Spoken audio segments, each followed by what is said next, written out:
তো দেখো রান্না আমি বসিয়ে দিয়েছি। আজকে কিন্তু সকাল সকাল রান্না হয়নি বন্ধুরা, 12টা বাজে তখন আমি ভাত বসিয়েছি। আজকে কিন্তু আর সেদ্ধ কিছু দিইনি, শুধু ডিম দুটো দিয়েছি সেদ্ধ। আর কি কি রান্না হবে চলো তোমাদেরকে দেখাই। এই যে একটা বেগুন এখানে কেটে রেখেছি 4টে স্লাইস করে, এটা ভাজা করব। এখানে কিছুটা চিংড়ি কেটে রেখেছি, আর পেঁয়াজ, টমেটো, কাঁচা লঙ্কা, আর এদিকে ধনেপাতা একটু জলে ভিজিয়ে রেখেছি। এটা দিয়ে কি হবে বলো তো? বেশি কিছু হবে না, শুধু বেগুন ভাজা আর এই তরকারিটা হবে, চিংড়ির তরকারি।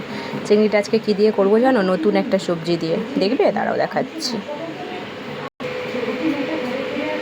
এই দেখো ভালো করে সেদ্ধ করে নিয়েছি। এটা হচ্ছে ওল, হ্যাঁ ওল, ওটা কচু না, সরি ওল আর আলু ভালো করে ছোট ছোট করে গোল গোল করে কেটে আর সেদ্ধ করে জল ছাড়িয়ে নিয়েছি। তো ওল দিয়েই আজকে চিংড়ি দিয়ে রান্না হবে। আজকে একদম মানে নতুন বলতে কি, সবে মানে নতুন, এই বছরে নতুন ওলটা কিনেছি। তো ওলটা ভাবলাম চিংড়ি দিয়েই বেশি ভালো লাগবে। ওল মাখা খেতেও খুবই ভালো লাগে সেদ্ধ করে।